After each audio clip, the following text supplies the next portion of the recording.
विराट कोहली जब ओपनिंग करे जात रहे T20 वर्ल्ड कप में तो अपन मेहररुआ अनुष्का शर्मा ले कहलस, हे माई दुर्गा हम तो हर गोड़ पर गिरत हई, हमके आशीर्वाद दो किस्तो तक मार के आई। भाई देखी मूर्खवा को कि रोहित शर्मा का बहुत बड़का फैन हो। हाँ तो हम विराट कोहली का फैन हई। जब Rohit Sharma T20 world cup में ओपनिंग करे गई तो अब अपन मेहररुआ ले कहलो, गोड़ लाग के हे देवी तू खाली सामने बैठा रही हो, हम साउथ अफ्रीका का गणिया फाड़ के आवत तब ले रोहित का गणिया फाड़ के पवेलियन भेज देना सा। हई देखा जा भैया, हई देखा जा एगो औरी बकचोना रा गई। इहो हार्दिक पांड्या का बहुत बड़का फैन हो कि ओकर मेहररुए भाग गई।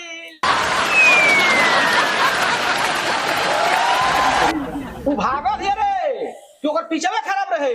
हार्दिक पांड्या साहब ओरा पीछा पर टिकिए नहीं पावत रहा, बोल्ड हो जात रहा, तब कहना तू जो तोरा पीठ पर दूसरे देश का बैटिंग करी हां सा। देखो साला को लजाता तो कैसे कहता, नताशा का पिछवा खराब रहे कि हार्दिक पांड्या को पिछवा बैटिंग नहीं करे आवत रहे। वो पिछवा हार्दिक पांड्या से नहीं समझत रहे तो विराट कोहली के दे रहता, मार शतक पशतक, मार शतक पशतक मरले रही, अनुष्का शर्मा शर्मा भी रहती। कोहली काउना पिछा पर रन मारे रे, जब रोहिता मार दे, रोहिता सुखलो पिच पर मारेला, गिल्लो पिच पर मारेला, सपाटो पिच पर मारेला, स्पिनो पिच पर मारेला, रोहिता सुतइयो के मारेला, निहुरोइयो के मारेला और नहीं तो खोड़ो खराब मारेला।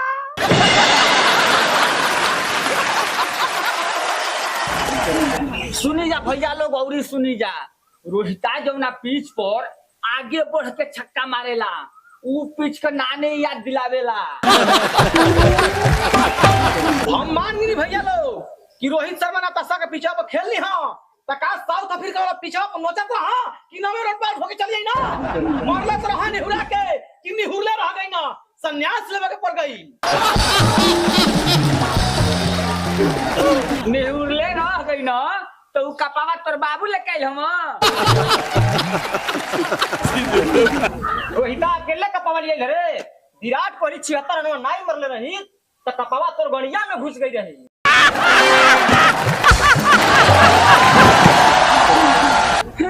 2007 के बाद घूमत ना रह ना जा, गाड़ी का जोर लगावत लगावत सोचना जा कि 2009 में लियावल जाई, 10 में लियावल जाई, 14 में लियावल जाई, 16 में लियावल जाई, 21 में लियावल जाई, ऐसे ही करत करत 2024 आ गई। तब जाके कुल यानी घोड़ पर गिरे लगना जा। कोहली कहना, हे रोहित हे देवता हम तो हर गोड़ पर गिरत हई, एवना पर कैसे हूँ वर्ल्ड कप लिया दे ही। हार्दिक पांड्या तो रोहित शर्मा को गोड़वा पर बिलिख के रोवे, ये रोहित भाई हमार तो मेहररुओ भाग गइल बिया, हमारा के वर्ल्ड कप नहीं खेलेबो तो हम गाड़ी होके घूमने लागम। तब जाके भैया लोग रोहित शर्मा विश्व कप लियाई। हाय देखिए भैया लोग, ई गधवा के बहसबाजी बुझाता ई बोकवा के पता नहीं थे। क्लासेन पिच पर जब बॉलर के मार मार के छठी का दूध याद दिलावे लागल तब हार्दिक पांड्या का हाथ में बॉल थमाइले रोहित। कहले, हे हार्दिक हम तो हर गोल पे गिरतानी, कैसा हूं तू कलेशनवा के आउट कर दा। तब हार्दिक जी कहले, रोहित तू चिंता मत करो, जब अपन मेहरारू के हम दिल से आउट कर सकी ना तो का ओ सरवा के हम पिच से ना आउट कर सकी ना। वो आउट कहाँ ले रहा, विराट कोहली इन परवा के समनवा जाके 3-4 घड़ी चिल्ला दहलो तो डर नहीं आउट ले देहनो।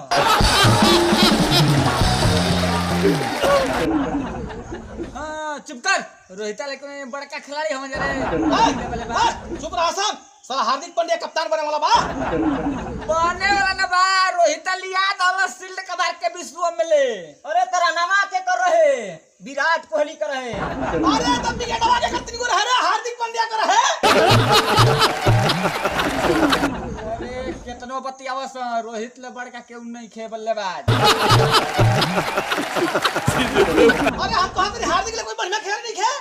विराट कोहली बा तू जानी का बाबू हो।